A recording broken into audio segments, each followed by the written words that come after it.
Ottawa, the 2019 federal election campaign is little more than a year away, and yet you could be forgiven for believing it had already begun.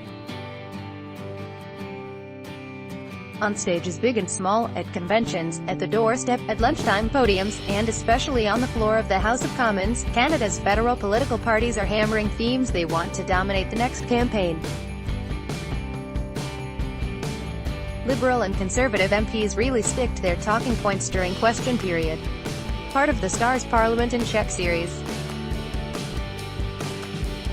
The Star combed through the political back and forth in question period over 5 days in late April and early May with a view to fact-checking and decoding the theatrics, rhetoric and claims. What our study showed was the surprisingly heavy, if not dominant, use of talking points, those centrally coordinated political messages or slogans in constant rotation, and not only by the governing party, but by all sides. Even opposition parties have turned question period, the time to hold government accountable, into a platform for staged messages, often not listening to answers or riffing off the reply but returning to the party's scripted message of the day.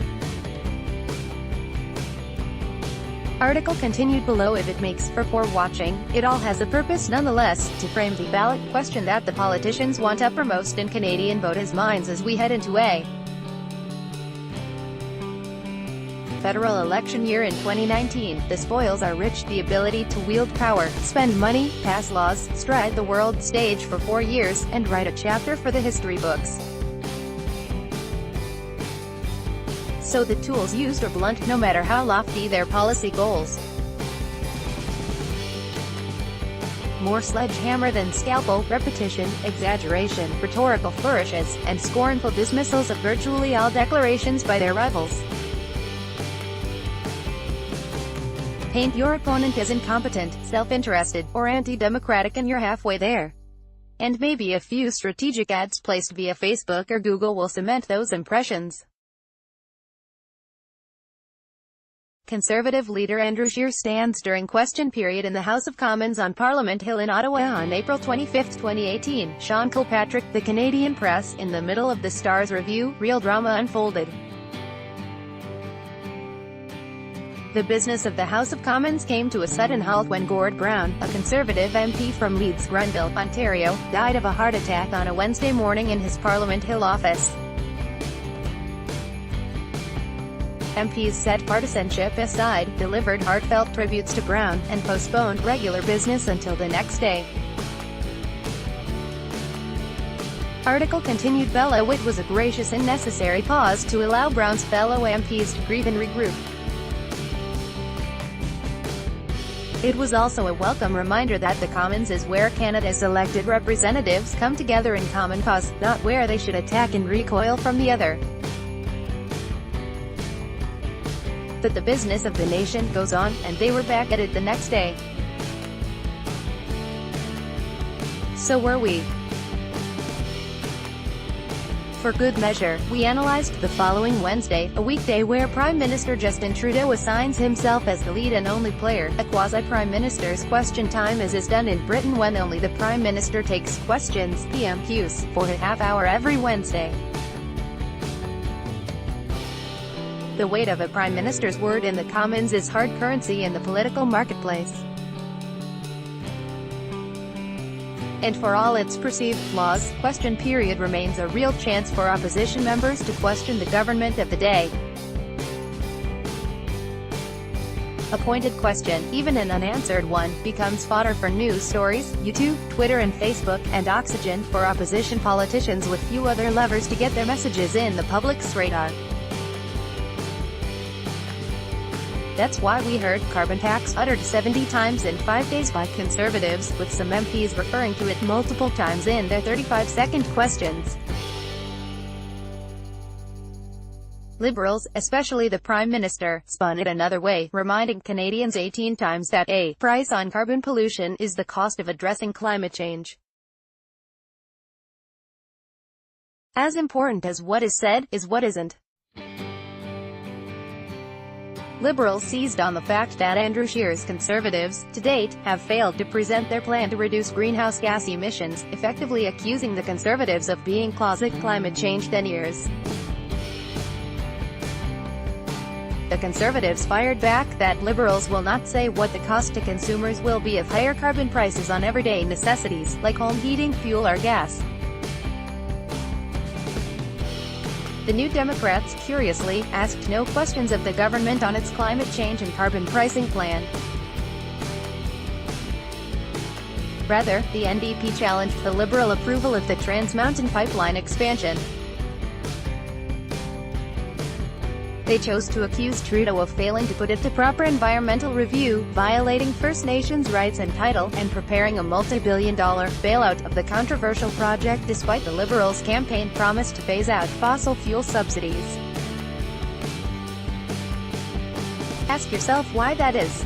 The reason might be found in the NDP's climate change policy. Lacking much detail, it shows the Liberals and NDP are not that far apart.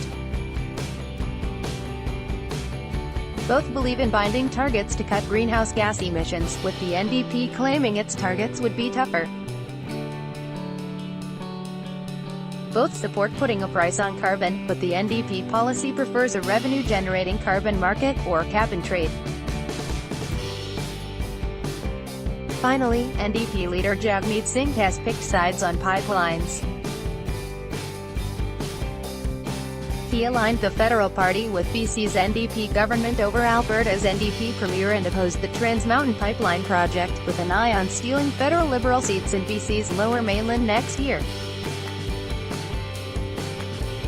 In other words, how to tackle climate change, and whether the cost of action or inaction is too high, are issues that neatly package both Liberal and Conservative political messages, and serve up stark contrasts between the two, but provide no great contrast between the NDP and the governing Liberals. And so one of the great policy debates of our day, how to balance the economy and the environment, and one that has played out in every federal election since 2008 when Stéphane Dion campaigned unsuccessfully against Stephen Harper's Conservatives on a revenue-neutral carbon tax, is now playing out mainly between Trudeau and Conservative leader Andrew Scheer. Make that a replay. Harper may be gone since quitting as a Calgary MP 2 years ago, but he's not forgotten. The Liberals have lately revived him as the de facto leader of Scheer's Conservative Party, mentioning Harper 46 times in our 5-day review. Deep dive into question period is not like peeling an onion, layer after layer. In fact, it's more like biting into a watermelon and having the juice splash all over your shirt. The Conservatives even began to mime a drinking game, toasting each time the Liberals used the word Harper. There are occasional zingers. Conservative Pierre Poilievre mocked the Liberal front bench on May 1 for its failure to answer him. I am trying to figure out which of these ministers has the answer. Why do we not just ask them all? How much will the carbon tax cost Canadians? He said, stabbing the air with his hand at the MPs across the aisle.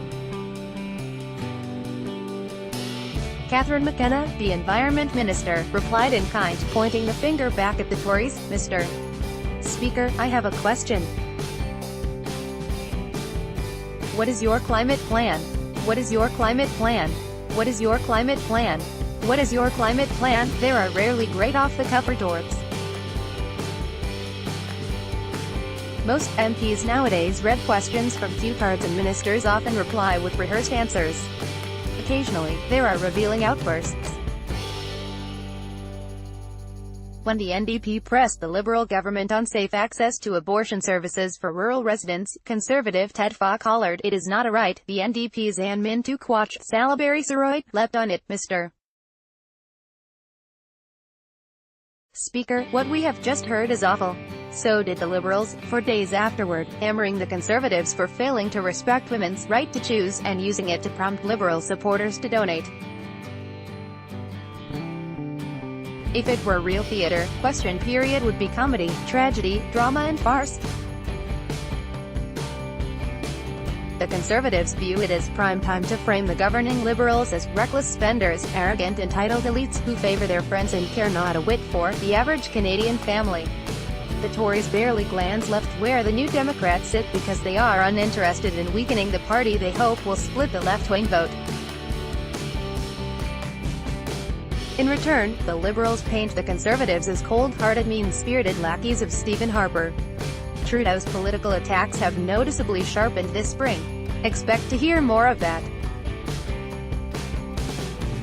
On their left flank, Liberals mocked the NDP during question period for abandoning working-class Canadians, for campaigning on balancing the budget over investing in the welfare of families and communities. Where there's an opening to take a shot at the NDP is unable to grasp the realities of governing, Trudeau's Liberals take it. The NDP, demoted in the last election from official opposition to third-party status, is struggling to find its feet with a rookie leader, Jagmeet Singh, who still hasn't sought a seat in the Commons. Singh faced a series of caucus disciplinary messes coming in, and confronts the Liberal government bent on outflanking the NDP as the progressive standard-bearer, but insists he's better off rebuilding the party outside the Commons than in it. Meanwhile, the Green Party's sole elected MP, leader Elizabeth May, makes her voice heard loudest on environmental and democratic reform questions, but it's one that rarely finds an echo. What's left of Quebec's separatist forces are splintered into two blocs, Quebec Debout and the Bloc Québécois, each of which pursues questions mainly aimed at ensuring provincial jurisdiction and interests are respected. None of this was unexpected when the Star undertook this fact-checking exercise. What was unexpected, however, was just how little all political parties lied outright to make their points, contrary to conventional wisdom in a politically cynical age of Twitter, Reddit, Facebook and other social media platforms. Facts do matter, and, in reality, truth remains a valued commodity in the Commons. Sure, there are rules that ensure it. Investigative reporters Mark O'Chownoped and Brendan Kennedy were on a team of 6 reporters that fact-checked question period over 5 days. See what they thought of their findings. You can't call another member a liar. That's why NDP parliamentary leader Guy Caron said of Natural Resources Minister Jim Carr, either the minister is telling the opposite of the truth, or he does not know what is going on in his own department. The proposition that someone is lying, or deliberately misleading the House remains an offence to parliamentary practice. It will get you called out by the Speaker, or worse, booted out, silenced. That might make for good theatre. But being silent is the opposite of what Canadians send MPs to Ottawa to do. They're there to represent, to debate the great issues of our day, to find truth, to talk, parlor. That's why it's called a parliament.